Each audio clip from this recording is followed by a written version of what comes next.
7 নম্বর কর্মসূচি হলো ওয়ালা তাকতুলু আওলাদাকুম খাশিয়াতা ইমলাক। দারিদ্রতার ভয়ে নিজের সন্তানকে হত্যা করা যাবে না। এটা হলো 7 নম্বর কর্মসূচি আল্লাহ পাক মিরাজে যে দিলেন, খবরদার তোমরা দারিদ্রতার ভয়ে, অভাবের ভয়ে তোমরা তোমাদের সন্তানকে কি করো না, হত্যা করো না। তোমাদের পূর্বপুরুষদেরকে যে খাওয়াইছে, এখন যে খাওয়াচ্ছে, ভবিষ্যতেও তিনি ওমা মিন দাব্বাতিন ফিল আরদি ইল্লা আলাল্লাহি রিজকুহা। শুধু মানুষ নয়, পৃথিবীতে যত প্রাণী আছে সকল প্রাণী রিজিকের দায়িত্ব কে নিয়েছে? আল্লাহ। আগে 1 বিঘা জমিতে 3-4 মণের বেশি ধান হতো না। কি হতো না? অনেক জায়গাতে বেশি হতো, কিন্তু প্রায় এমন হতো আগে। এখান থেকে 20-30 বছর আগে 1 বিঘা জমিতে 4 মণ 5 মণ ধান খুব কঠিন। আর আল্লাহ এখন 1 বিঘা জমিতে যশোর অঞ্চলে ছিলাম 30 মণ পর্যন্ত ধান দেয়। সুবহানাল্লাহ। মানুষের সংখ্যা যত বাড়ছে, রিজিক আল্লাহ তার জমিন থেকে বের করে দিচ্ছে। আল্লাহু আকবার, আল্লাহু আকবার। আগে বড় বড় পেয়ারা গেছে, পেয়ারা হতো না, আর এখন ছোট ছোট পেয়ারা গেছে, বড় বড় পেয়ারা এবং অনেক পেয়ারা। আপনি যশোর অঞ্চলে যান, ছোট্ট ছোট্ট পেয়ারা গেছে, অনেক পেয়ারা। আপনি দেখলে আল্লাহর কৃতজ্ঞতা প্রকাশ করতে বাধ্য হবে। ছোট্ট ছোট্ট পেয়ারা গাছ, অথচ মানে এত পেয়ারা ধরেছে। এ কারখানা। মানুষ বৃত্ত হচ্ছে যত বাড়ছে, রিজিক আল্লাহ তার জমিন থেকে উর্বর করে দিচ্ছে। সুবহানাল্লাহ। অতএব দারিদ্রতার ভয়ে, অভাবের ভয়ে সন্তানকে কি করা যাবে না, হত্যা করা যাবে না। 8 নম্বর দফা কর্মসূচি হলো ওয়ালা তাকরাবুজ জিনা ইন্নাহু কানা ফাহিশাতাও ওয়া সাআ সাবিলা। 32 নম্বর আয়াত, তোমরা জেনার নিকটেও যেও না, জেনার ধারের নিকটবর্তীও যেও না, কারণ এটা অত্যন্ত পাপাচার, ফাহিশা, খারাপ কাজ। কে বললেন? আল্লাহ। 8 নম্বর কর্মসূচি আরো সে যে দিলেন, জেনার নিকটবর্তী হও না। কিসের?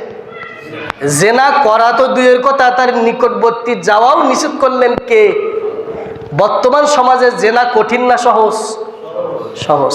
2 টাকা দিলেই জেনা করা যায়। 2 টাকা, কয় টাকা? 2 টাকায় জেনা করা যায়, অথচ 1 লাখ টাকায় বিবাহ করা যায় না। ঠিক কিনা বলে? অথচ ইসলাম বলছে তুমি 2 টাকায় বিয়ে করবা, শুধু 2 টাকা না, টাকা নেই, 0 টাকায় বিবাহ করবা, এটা ইসলাম অনুমোদন দিয়েছে। কিন্তু ফাহিশা কাজ কোটি টাকা দিলেও সম্ভব না। আর এখন তার বিপরীত সমাজ।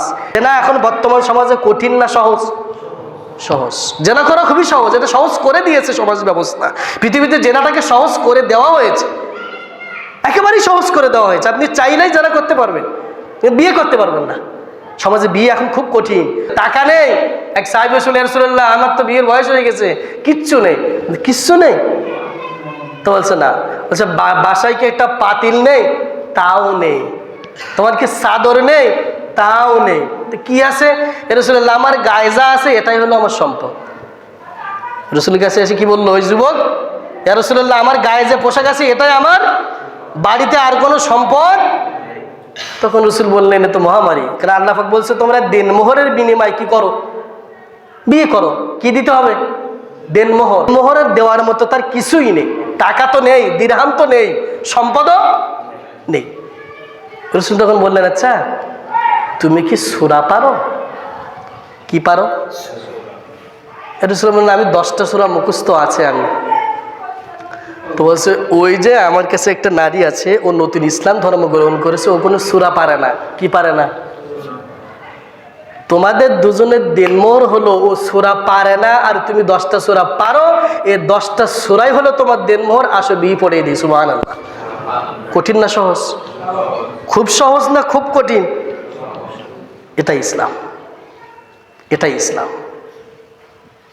সূরার বিনিময়ে বিয়ে হয়ে গেল, আর এখন 5 লাখ 10 লাখ 3 লাখ 4 লাখ বাকি টাকায় ও বিয়ে হয় না। তাও বিয়ের দিন ঝগড়া মারামারি, বিয়ে সাহেব আরেক বিয়ে এসে কি করে, কত খাওয়ান দাওয়ান, কত ঝামেলা, কত অশান্তি, কত পেরেশানি, কি করব না করব, কত যাচাই বাছাই, কত কিছু। এই জন্য আল্লাহ পাক বলছেন খবরদার ওয়ালা তাকরাবুজ জিনা ইন্নাহু কানা ফাহিশাতাও ওয়া সাআ সাবিলা।